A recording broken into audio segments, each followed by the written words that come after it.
Assalamualaikum warahmatullahi wabarakatuh. Perkenalkan, nama saya Anissa Fitri, NIM 64191421 dari kelas 64 4A27. Pada kesempatan kali ini, saya akan membahas video tentang permintaan, penawaran, dan keseimbangan harga.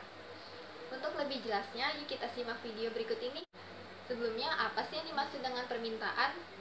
Permintaan dalam ekonomi merupakan kombinasi harga dan jumlah suatu barang yang ingin dibeli oleh konsumen pada berbagai tingkat tertentu.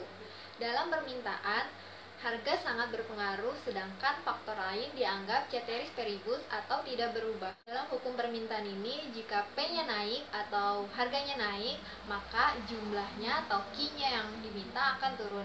Sedangkan jika P turun atau harganya turun, maka Q yang diminta akan menaik atau jumlah yang diminta akan menaik. Permintaan ini memiliki hubungan berbanding terbalik dengan harga. Kemudian faktor-faktor apa saja sih yang mempengaruhi permintaan? Yang pertama, ada harga barang itu sendiri. Ketika harga itu naik, maka jumlah barang yang diminta oleh konsumen akan turun. Sebaliknya, jika harga turun, maka jumlah yang diminta oleh konsumen akan naik. Kemudian ada pengaruh dari barang komplementer atau pelengkap. Ketika harga bensin naik atau melambung tinggi, maka orang akan berpikir ulang untuk membeli motor. Mungkin saja mereka tidak bisa memenuhi kebutuhan akan bensin tersebut. Yang ketiga, ada pengaruh barang substitusi atau barang pengganti. Ketika harga tempe naik, maka orang akan berpikir ulang untuk membeli dan memilih membeli barang pengganti seperti tahu yang harganya lebih murah.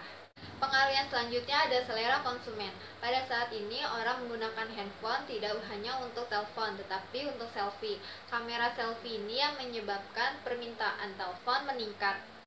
Pengaruh yang selanjutnya ada pendapatan. Ketika pendapatan seseorang naik, maka jumlah barang dan jasa yang diminta juga akan ikut naik seiring dengan pendapatan yang diterimanya. Selanjutnya ada yang namanya intensitas kebutuhan konsumen. Kebutuhan akan barang mendesak atau tidak.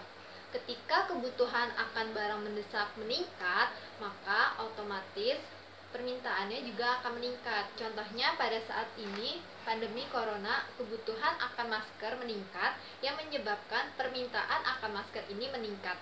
Lalu faktor jumlah penduduk. Ketika jumlah penduduk suatu negara meningkat, maka jumlah barang dan jasa yang diminta juga akan meningkat. Faktor yang terakhir ada perkiraan harga di masa depan. Ketika harga kira-kira emas akan naik, maka masyarakat akan membeli emas tersebut. Dan jika emas tersebut turun, maka permintaan juga akan menurun. Kemudian kita lanjut ke penawaran pasar. Apa sih yang dimaksud dengan penawaran? Penawaran menunjukkan seberapa banyak produsen suatu barang mau atau mampu menawarkan per periode pada berbagai kemungkinan tingkat harga tertentu. Dalam hukum penawaran ini, jika P naik atau harganya naik, Q-nya juga akan ikut naik. Tetapi jika P turun, Q-nya juga akan ikut turun. Penawaran ini memiliki hubungan berbanding lurus dengan harga. Apa saja faktor-faktor yang mempengaruhi penawaran? Yang pertama, ada biaya produksi. Ketika perusahaan itu memproduksi sebuah barang, maka dia akan perlu untuk menggaji dan bahan bakar, serta dia memerlukan bahan baku. Tentu saja ini akan mempengaruhi biaya produksi yang menjadi semakin tinggi. Kemudian ada harga barang itu sendiri. Kalau harga naik, tentu saja barang yang ditawarkan akan naik. Ketika harga turun, tentu saja barang yang ditawarkan juga akan turun. Kemudian ada lagi nih faktor-faktor yang mempengaruhi penawaran, yaitu perkiraan harga di masa depan. Kalau kira-kira masker akan mahal karena lagi pandemi corona seperti ini, maka produsen akan memproduksi jumlah masker yang jauh lebih banyak, sehingga jumlah masker akan naik. Lalu faktor lain yaitu harga barang pengganti. Apabila harga barang pengganti jauh lebih murah, maka hal ini akan mempengaruhi penawaran. Faktor yang terakhir ada kemajuan teknologi. Kemajuan teknologi ini membuat produksi jauh lebih mudah, dan hal ini tentu saja mempengaruhi penawaran.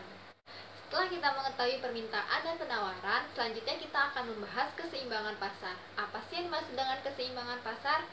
Keseimbangan pasar yaitu terbentuknya harga dan kuantitas keseimbangan di pasar yang merupakan hasil kesepakatan antara pembeli dan penjual, di mana kuantitas yang ditawarkan dan yang diminta sama besarnya. Jika keseimbangan ini telah tercapai, biasanya titik keseimbangan ini menjadi patokan antara pihak membeli dan pihak penjual. Untuk menghitung harga keseimbangan pasar, kita menggunakan rumus PD sama dengan PS atau harga permintaan sama dengan harga penawaran, atau kita juga bisa menggunakan QD sama dengan QS atau jumlah permintaan sama dengan jumlah penawaran. Kita langsung lanjut ke contoh soal. Ketika diketahui fungsi permintaan Q sama dengan min 0,05P plus 50 dan fungsi penawaran Q sama dengan 0,05P plus 30, lalu berapakah harga keseimbangan? Kita menggunakan rumus QD sama dengan QS. Langsung saja kita masukkan angkanya, min 0,05P plus 50 sama dengan 0,05P plus 30. 30-nya kita geser ke kiri menjadi 20, min 0,05P-nya kita geser ke kanan menjadi 0,1P. P sama dengan 200. Jika P-nya 200, maka Q-nya kita cari min 0,05P, P-nya kita ganti menjadi 200 ditambah 50 sama dengan 40. Jadi keseimbangannya ada di titik 200,40. Kemudian ada faktor apa saja yang mempengaruhi keseimbangan pasar? Faktor keseimbangan pasar ada dua, yaitu pajak dan subsidi. Pengaruh subsidi terhadap keseimbangan pasar. Subsidi merupakan bantuan yang diberikan pemerintah kepada produsen, sehingga subsidi mengurangi biaya barang yang ditawarkan. Pengaruh pajak terhadap harga keseimbangan. Pajak menambah harga barang yang ditawarkan, sehingga mempengaruhi fungsi penawaran. Oke, sekian video pembahasan tentang permintaan, penawaran, dan keseimbangan. Kurang lebihnya mohon maaf. Assalamualaikum warahmatullahi wabarakatuh.